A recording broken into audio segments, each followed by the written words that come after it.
पूर्व सांसद सुभाष वानखेड़े ने कहा कि पाकिस्तान और बांग्लादेश से संबंध रखने वाली फर्जी आईएएस अधिकारी कल्पना भगवत को वित्तीय सहायता प्रदान करने वाले सांसद नागेश पाटिल असिस्टकर के खिलाफ तुरंत मामला दर्ज किया जाना चाहिए। कुछ दिन पहले पुलिस ने छत्रपति संभाजीनगर में आईएएस अधिकारी बनकर कई धनी लोगों को ठगने वाली कल्पना भागवत और 2 अन्य लोगों को गिरफ्तार किया था। पुलिस जांच में पता चला कि महिला के पाकिस्तान और अफगानिस्तान में संबंध थे।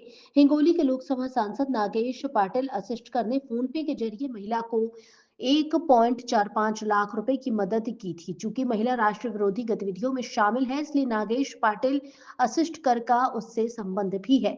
इसलिए मैं व्यक्तिगत रूप से देश के गृह मंत्री अमित शाह, महाराष्ट्र के मुख्यमंत्री, गृह मंत्री और उप मुख्यमंत्री से मिलूंगा और लिखित बयान के माध्यम से कार्रवाई की मांग करूंगा।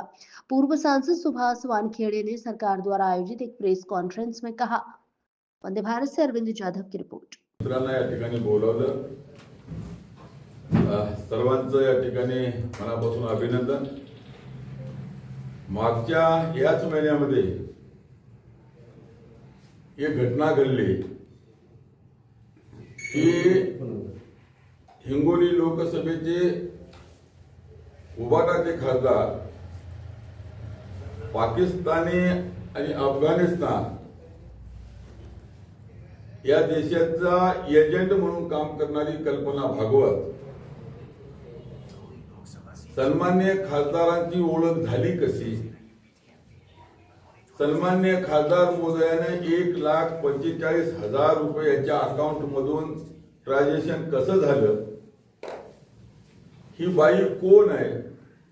मग आज जर पोलीसच्या दृष्टिकोनात जर ही हेरगिरी करत असेल, पाकिस्तानचा एजंट म्हणून जर या देशामध्ये ही बाई काम करत असेल, तिच्या अकाउंटवर जवळजवळ 19 कोटी रुपयाचा एवढा मोठा फंड त्या ठिकाणी मिळत असेल आणि त्यातलं त्यात हिंगोली लोकसभेचे उभाटाचे खासदार यांनी सुद्धा 1,45,000 रुपये त्या बाईला दिले। हे कशासाठी दिले, का दिले? ही जर पाकिस्तानची एजंट आहे, ही जर पोलीस जर सांगत असेल आणि याच ठिकाणी मुस्लिम समाजाचा एखादा जर खासदार राहिला असेल किंवा खासदार राहिला असता तर भारत सरकार त्या खासदाराला तात्काळ तिहार जेलमध्ये आज बंद केला असता। एनआयएमची चौकशी झाली असती, आज गुन्हे अन्वेषण विभागामार्फत चौकशी झाली असती, ईडीची चौकशी झाली असती, काय त्याला जेलमध्ये टाकलं असतं। मग माझा प्रश्न सरकारला एक आहे, जर तुम्ही एकाला एक न्याय देता, एकाला दुसरा न्याय देता, हे कुठल्या नियमात बसते?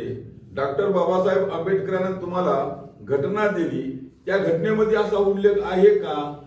या ठिकाणी मुस्लिम समाजाचा खासदार राहिला असता, ह्याच लोकांनी तात्काळ सरकारनं जेलमध्ये टाकलं असतं। तर मग माझा प्रश्न असा आहे की जर कल्पना भागवत ही जर हेरगिरी करत असेल, हे सिद्ध जर झालं असेल, तर नागेश पाटील आष्टीकर यांना सूट का? यांनी सुद्धा देशद्रोह केलाय, देशाची गद्दारी केली आहे। मग एका एजंट सोबत यांचे संबंध कसे आले? मग हा प्रश्न इथं कुठेतरी चौकशी झाली पाहिजे आणि तात्काळ संबंधित खासदार यांच्यावर कारवाई झाली पाहिजे, त्यांना अटक झाली पाहिजे। याच्यासाठी आम्ही सरकारकडे मागणी करतोय। साहेब, त्यांनी दिल्लीमधून एक प्रेस मीटिंग केलेली होती खासदार साहेबांनी। त्यांनी तिथून दाखवलं की माझा त्यांच्यासोबत परिचय कसा झाला आणि मी त्यांना पैसे कासाठी दिले। त्यांनी जे फोन पेचं रेकॉर्ड आहे ते पूर्ण दाखवलेलं आहे। रेकॉर्ड तुम्ही दाखवलं काय नाही दाखवलं का हा प्रश्न नाही, ऑलरेडी रेकॉर्डला आलेला आहे। हे रेकॉर्ड तुम्हाला सांगतो, कुणाला याला झाकता नाही, नष्ट करता येणार नाही। प्रश्न असा आहे की ती महिला कोण? आज तुमच्या घरी हातगाव पर्यंत पोहोचते, कशी पोहोचते? म्हणजे तुमचा काय संबंध आहे त्या महिलेसोबत? आज तुम्ही सांगता तुमच्या पत्रकार परिषदेमध्ये की आम्हाला मंदिर बांधायचं होतं म्हणून मंदिर बांधायला मी पैसे दिले। तिची आई बिमार होती म्हणून तिच्या आईला बिमार, ही तिची आई तुमची कोण? प्रश्न हा आहे ना, मंदिर बांधायला तुमच्या गावातल्या मंदिराचा कळस तुम्ही काढला नाही, तुमच्या गावात तुम्ही मंदिराला 10 रुपये दिले नाहीत, होता तो महाराज तिथून तुम्ही हाकलून दिला काय आणि तुम्ही या बाईच्या म्हणण्यावर कुठं मंदिर बांधता? काय संबंध येते? हे फक्त तुम्हाला सांगतो याच्यातून बाहेर कसं निघता येईल एवढ्या पुरतं केविलवाना प्रश्न आहे. आणि सन्माननीय खासदाराची मला क्यू येते, मोठेपणानं सांगतात की मी पोस्ट ग्रॅज्युएट आहोत. कुठं झालं तुम्ही पोस्ट ग्रॅज्युएट? आम्हाला कळू दे. मग एखादी व्यक्ती पोस्ट ग्रॅज्युएट आहे, एवढी टॅलेंट आहे, एवढं तुमचं क्वालिफिकेशन आहे, मग एवढं क्वालिफिकेशन असताना तुम्ही या बाईच्या जाळ्यात पडले कसे? तुम्ही तर हुशार समजता, स्वतःला शिकलेले सवरलेले समजता, मग तुम्ही या जाळ्यात पडले कसे, अडकले कसे, ओळख झाली कशी, हे तुमच्या क्वार्टरला येत होती कशी, आज तुमच्या हातगावला तुमच्या घरापर्यंत ही बाई पोहोचली कशी? याच्या मागं जो काही धागेदोरे आहेत हे सरकारनं शोधून काढावे आणि सन्माननीय खासदार यांना तात्काळ ताब्यात घ्यावं आणि यांची पूर्ण चौकशी करावी, विचारपूस करावी आणि जो न्याय जर खऱ्या अर्थानं जर खासदार जर देशद्रोह करत असतील तर यांच्यावर देशद्रोह दाखल करणं हे सरकारचं काम आहे. करायलाच पाहिजे. एकाला एक न्याय, एकाला दुसरा न्याय नको आहे. एकच न्याय कुठेतरी असला पाहिजे. याच्यासाठी आम्ही तुम्हाला या ठिकाणी बोलतो. साहेब, लोकसभेमधल्या जनतेला काळं पाणी न पाजणारा खासदार एवढाने पैसे देऊ शकते, म्हणजे नेमका काय उद्देश असू शकते त्याच्या मागे? प्रश्न याच्यामध्ये कुठंतरी तुम्हाला सांगतो फार मोठा गोपनीय तुम्हाला सांगतो बम फुटेल. कारण कसं आहे की अचानक एखादी व्यक्ती कुठल्याही ओळख पाळख नसणाऱ्या व्यक्तीसोबत एकदम एवढे समान लाखो रुपये आपल्या अकाउंट त्यांच्या अकाउंटवरून ट्रान्सफर करणं हे तुम्हाला सांगतो हे साधी गोष्ट नाहीये. हे अवघड गोष्ट आहे. सरकारनं गांभीर्यानं या बाबीकडे बघायला पाहिजे आणि गांभीर्यानं कुठेतरी तुम्हाला सांगतो. कारण कसं आहे की देश हा मतदारसंघ, हिंगोली लोकसभा मतदारसंघ, आज आमचा नांदेड जिल्हा असेल, यवतमाळ असेल, हिंगोली असेल, हे सरकारकडनं वेगळ्या अपेक्षानं पाहतात. तर या ठिकाणचा लोकप्रतिनिधी जर ह्या प्रकारे जर निवडून दिले त्यानंतर चाळे करत असेल तर अशा लोकप्रतिनिधींवर कारवाई करणं, याची चौकशी करणं हे गरजेचं आहे आणि चौकशी केली पाहिजे. आणि चौकशी करायला काय हरकत आहे? जर तुम्ही दोषी नाहात तर आनंदाची गोष्ट आहे आणि जर दोषी असाल तर शिक्षेस पात्र आहात तुम्ही. काय तुम्ही या भारत मातेशी तुम्ही आज धोका देताय काय? मग ह्या सगळ्या गोष्टी तुमच्या समोर येतील. पुन्हा आमची विनंती आहे सरकारला, नेमकं काय खरंय, नेमकं काय खोटं आहे हे कुठंतरी जनतेच्या समोर आलं पाहिजे. सरकारला माझी विनंती आहे की या घटनेवर आपण पांघरण न घालता किंवा कोणाला न वाचवता ज्या काही सत्य आहे ते जनतेसमोर आणलं पाहिजे. पण त्यांनी दिल्ली येथे आयोजित केलेल्या पत्रकार परिषदेमध्ये असं सांगितलं की मी कुठल्याही चौकशीला सामोरं जायला तयार आहे. आनंदाची गोष्ट आहे. चौकशीला सामोर जायला पाहिजे. काय बोलणं सोपं आहे पण चौकशीच्या समोर जाणं हे कितपत सोपं आहे ते नंतर कळेल. कारण काय कर नाही तो डर काय मान्य आहे मला.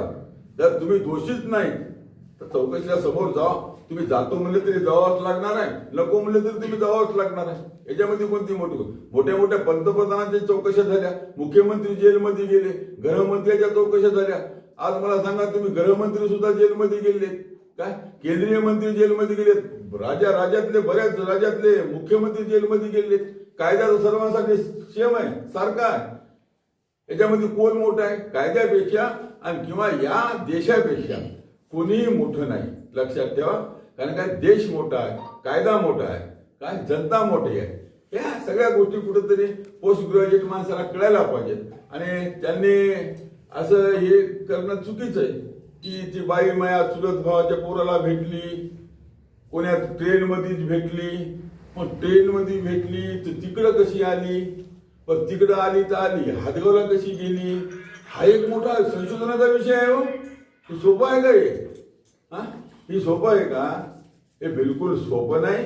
याच्या मुळापर्यंत जाणं गरजेचं आहे आणि सरकारनं याच्या मुळापर्यंत गेलं पाहिजे आणि काय सत्य आहे ते जनतेसमोर आणलं पाहिजे. कुठल्याही परिस्थितीमध्ये कोणालाही भेदभाव न करता, जाती वाद न करता आपण या ठिकाणी कारवाई करणं गरजेचं आहे. साहेब, खासदार साहेब म्हणतात की मी मदत करणारा माणूस आहे.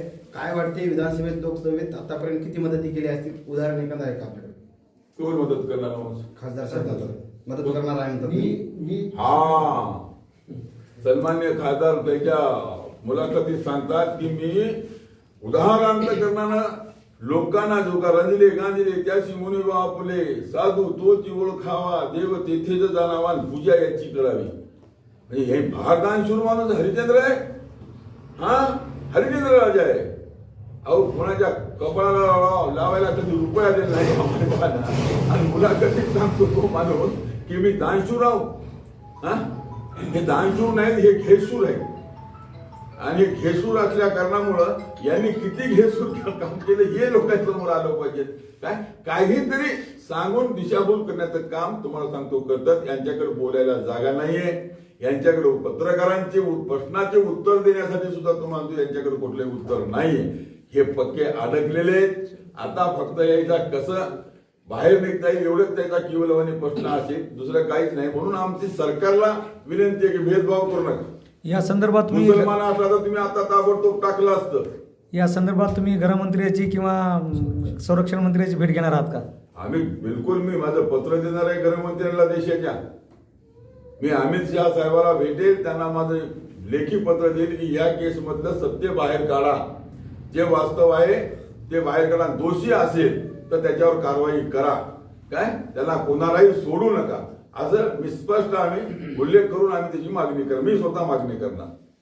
बरं साहेब, एक कल्पना भागवत यांचे भारत देशात संबंध आहेत हे सिद्ध झालेलं आहे.